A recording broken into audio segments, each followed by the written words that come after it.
Hi FlossTube! I'm back for video number 2. Um, it is March 14th, 2018.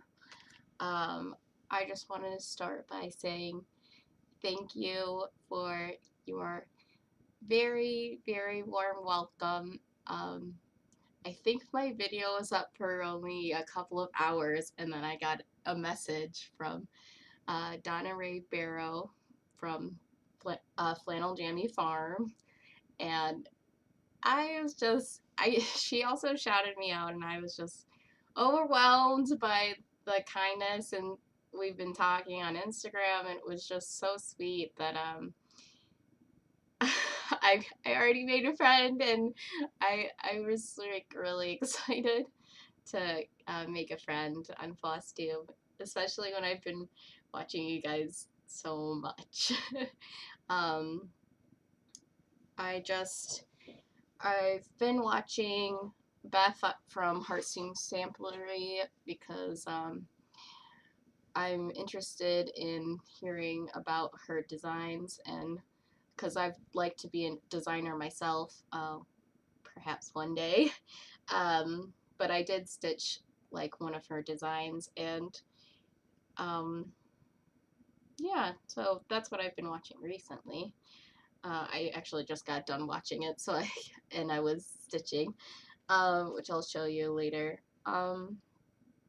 So Long Dog Stitcher, Long Dog as in DAWG, commented about my last video when I said that I went to college for I took a class in fiber arts, and I have some projects that I did in that class that I would like to show you.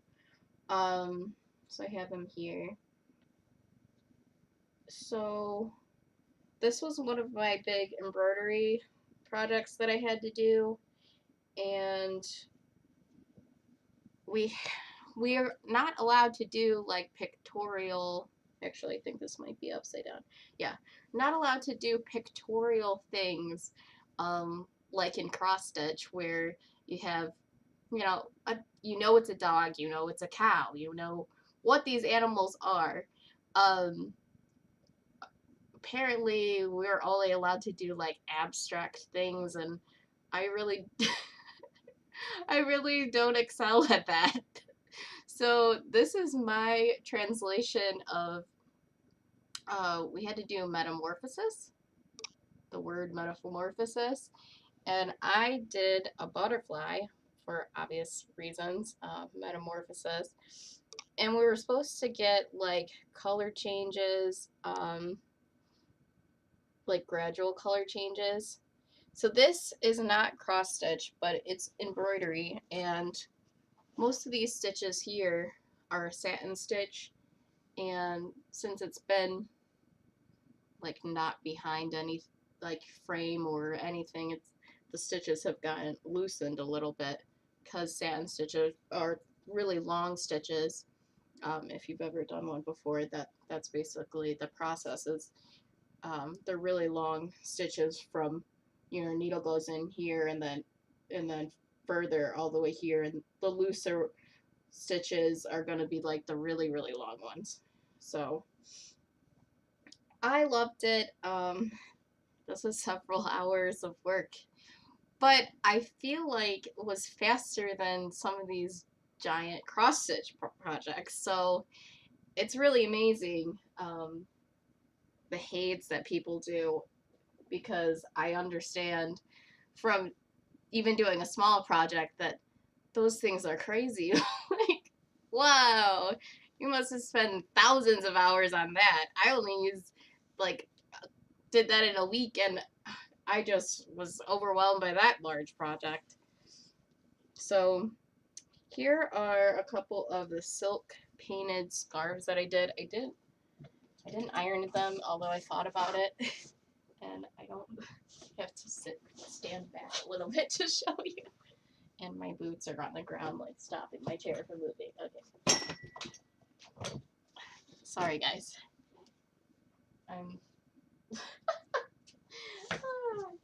If I could figure out how to edit things, I would take this out, but I'm not really sure how to do that.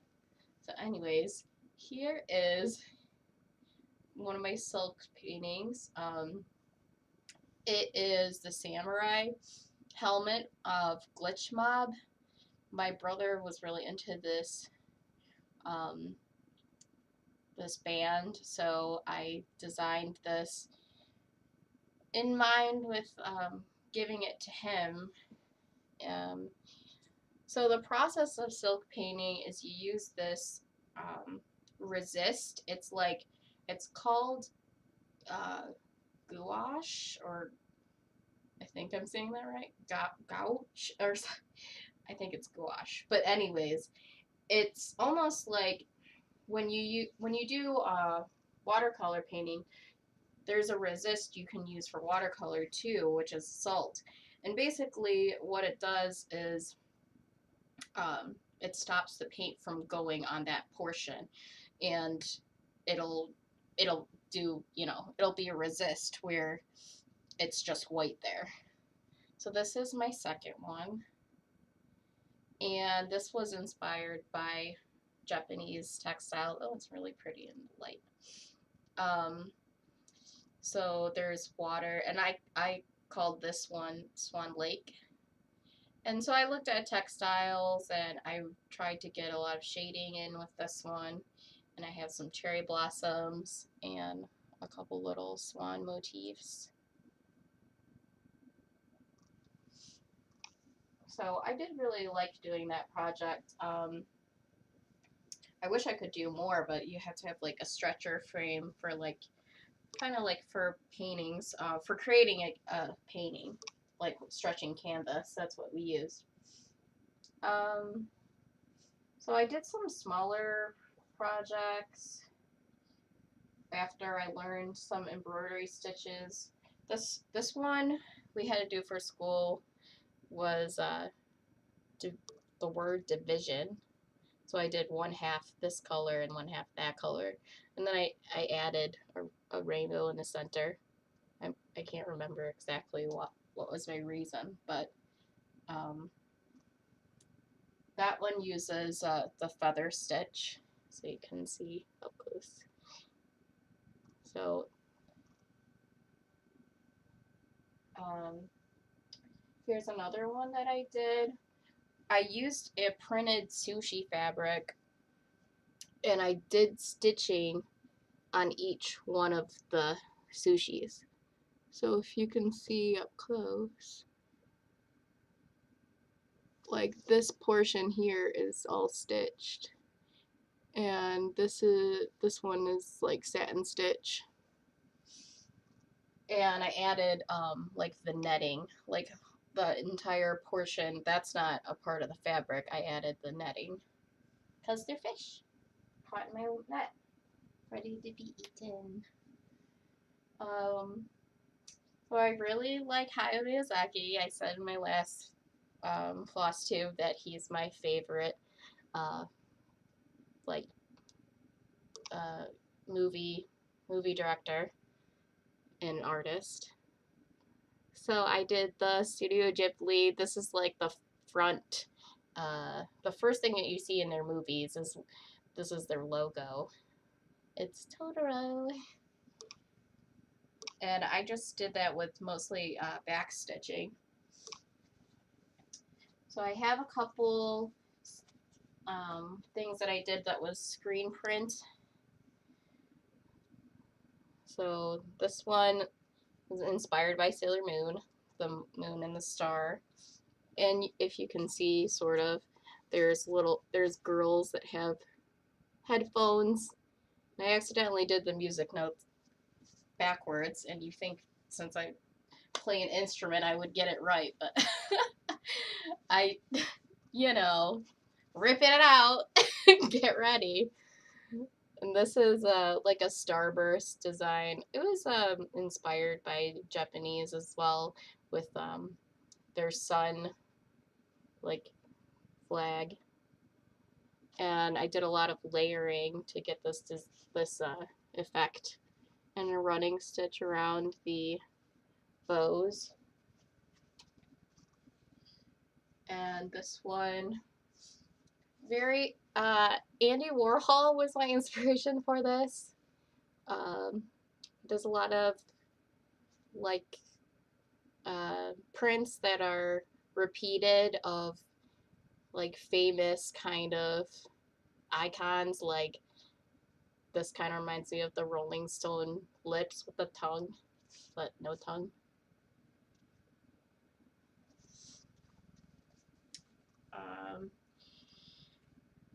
So next I wanted to show you my whips that I've been working on. Oh, wait, before I show you those, I wanted to show you my final project. So this is my final project that was in the background of my first video. And it has a story behind it. So we had to use 2 pieces of fabric, and it had to have some way of connecting to each other. So I stitched in the center this part that's like basically looks like filament of maybe like the inside of your arms, like muscle interior, which I have that on her arms as well. So this is very personal to me because it's me and being ripped apart by and the bottom is like a flood of tears coming out of her eyes, and the right side of this is supposed to be my mom, and the left side represents my dad. And the right side is very like it has like a grid because my mom is very organized, and the apples are like closer to my arm because she's a lot closer to me, and then my dad's is like spread out and just all over the place because he's not very close to me. And this came from the idea that my mom said that my dad and her are like apples and oranges. So I created this piece because, you know, art really helps people to deal with issues that,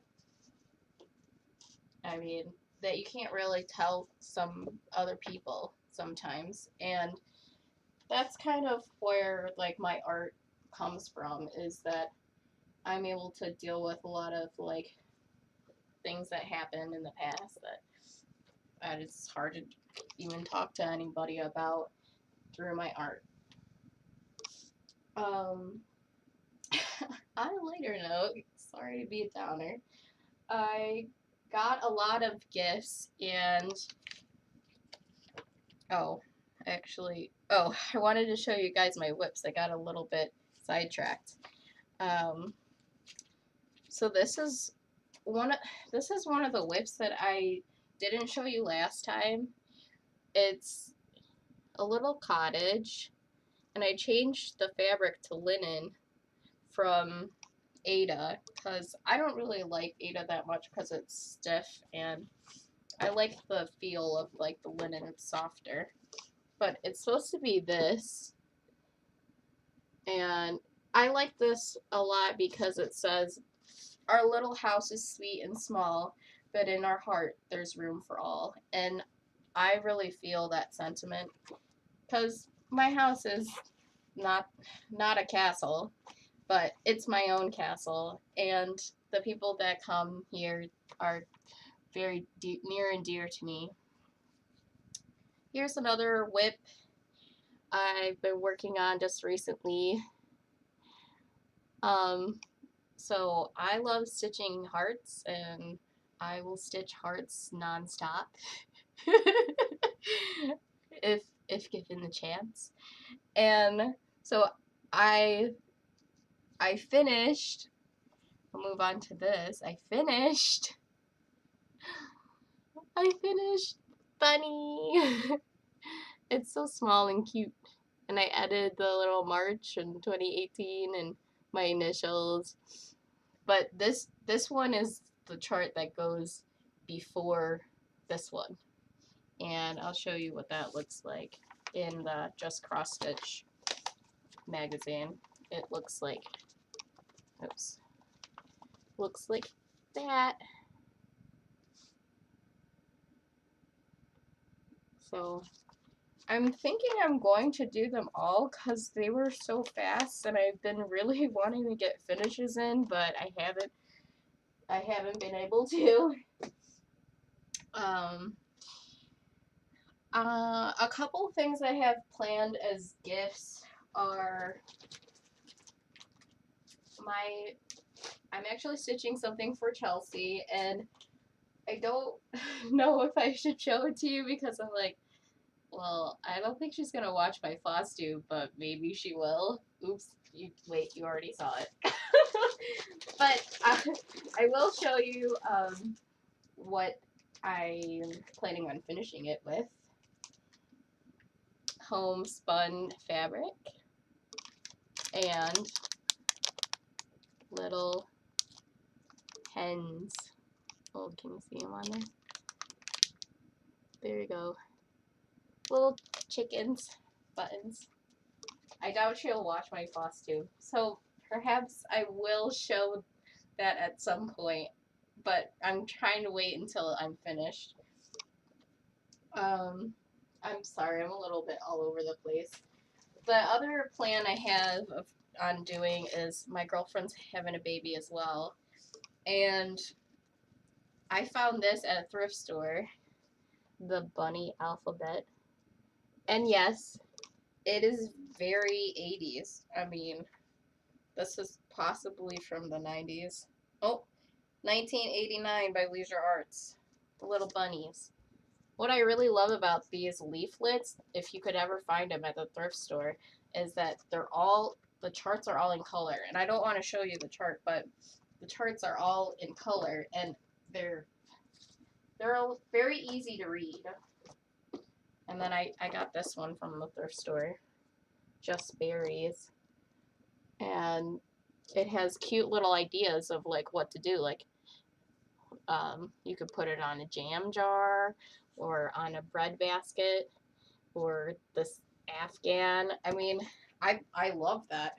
And then it has a couple other ideas on the back. So if you can find these Leisure Art leaflets, this is how they should be doing all the charts. I mean, they're in full color and they have all these model stitches on them. They're beautiful. So yeah, I got this one to stitch. I was thinking I was gonna stitch her name onto. I was gifted this from Rick and Marie because they came over, and I gave them their gift, and they loved it. I was so happy. Like, I gave Rick the train that I showed you last time. His eyes just like popped out of his head. He was so happy, and it was just so like, yes, they loved it. Like, I was so happy too. And they've gave me so many things. But here's an Afghan that they gave me that I'm gonna do the bunny one on, because it has like squares that I can fill in with the bunny chart. And she also gave me some other charts that are, this one's crewel embroidery, and I've never tried, but I know how to do specialty stitches. And it's a geisha, and I've been looking for a geisha, so I'm gonna have to stitch this. Stitch all the things, y'all. I'm sorry, my head has been mostly out of the video, and I'm like not conscious of this. They also gave me a giant box of floss, and whoever did this have envelopes and labeled the number, and it's in order. It's like, what? Like, I'm so happy. What am I gonna do with all of this? I have lots of floss, and I can attest to the lots of floss because when I went to church, they also gave me someone else's box of floss that they donated. And if someone can tell me, what do you do with pearl cotton? Like, how do you use this for cross stitch? Because it looks like a lot thicker, and when I tried to use the red one, I was taking it apart, and then it was like all falling apart. So I don't know, how do you use the pearl cotton, and is it for, I've kind of seen videos like that it might be for something other than cross stitch, or maybe it just goes on a larger count, or I don't know. So if someone could tell me in the comments, please, because I would like to use them because they're beautiful. I mean, this is like a mint green, not coming up true to life at all. And then I have floss that I've bobbinated, and I just feel like I have the worst, like, idea. Like, I ran out of plastic things, so I created cardboard ones because I'm that cheap, or I'm resourceful, whatever you want to call it. And I also have this giant box of, well, that has fabric on it, nightmare floss that hasn't been bobbinated, but I used to make macrame bracelets, and that's where all this came from. And I don't even know if it's DMC. I don't think it is the quality of that, and I didn't realize back then that, like, getting them in the $5 bag was like a lesser quality. Okay. So moving on, I also wanted to show you one of my thrift finds that is on my wall. So when I went thrifting for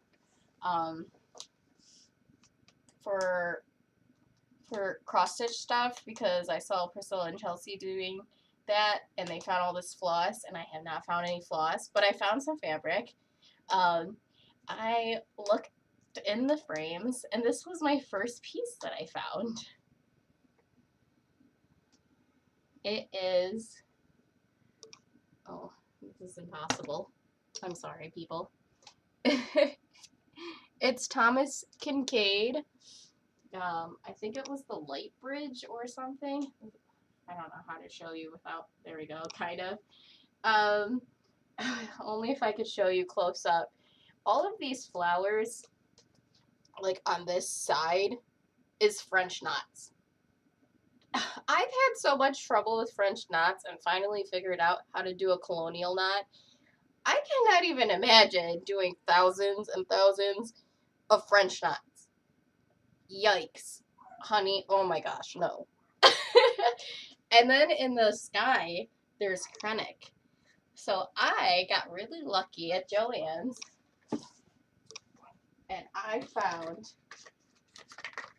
clearance Krennic. 97 cents, y'all.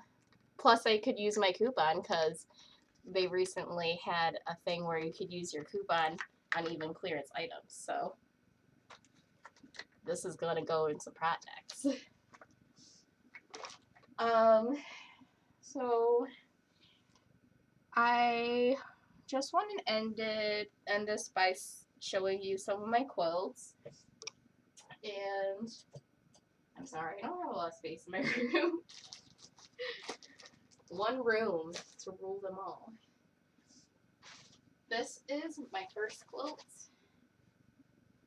and I did a 8-point star. And this, I just watched a tutorial at Fat Quarter Shop.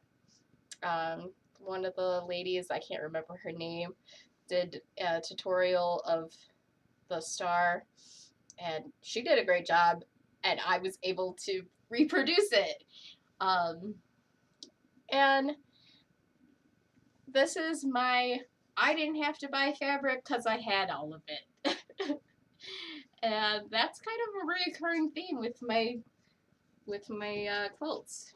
I have yet to buy or had to buy fabric for any of them.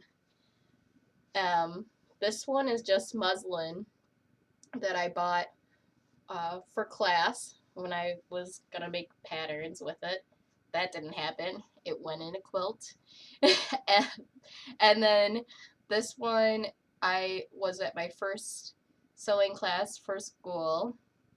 And then these other two I found at a garage sale, at a church garage sale, where you could just give them whatever amount and they gave you, you could fill a bag and then give them whatever amount you wanted. So I got those fabrics and that sushi fabric from that garage sale. So I wish I could find more fabric in garage sales because it was a good price and I love it. Oh, I'll show you the back. You can't really, I use Stitch in the Ditch, and I just got that fabric from Joann's to coordinate like the opposite colors of this pink. Alright, so this is my second one, and it's just the top. Let me try to figure out where's the top. Ta-da! So this one is twin size, the other one was a lap quilt size, and it's a disappearing 4-patch. And all of this fabric I got for free from my neighbor. This one's from my neighbor, and then this part is from church. Someone donated. So the fabric is like a zoo print, and all of these fabrics are seersucker, which my mom knew what it was because I guess it was popular in the 70s, but I didn't know what it was. So even though I went to school for fashion, we didn't go over seersucker. Okay. But, I'm always learning. And what I'm doing right now is putting an applique sun in the corner. And then in the other corner, I'm going to be putting an applique moon. So I did a mini Dresden because I'm in love with the Dresdens. Love them. And then I'm doing a little satin applique stitch with my machine on here. So yeah, I really love it, and it's a twin size. So you guys that make like multiple kings, oh my gosh, ladies, like like oh my gosh, so impressed, totally impressed.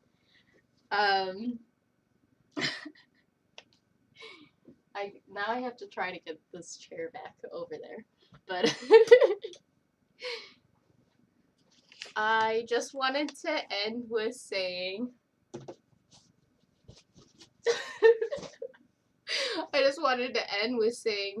thank you for anyone who watches this, and sorry if I'm kind of all over the place, and I don't even know if my face was in the camera half the time. But I wanted to give shout outs to Pam and Seth, because I watch you guys a lot at work, and you guys keep me company, and you introduced me to Cupcake Stitcher and Heather Moore, and if you're looking for somebody to go watch them. Thank you guys, and bye.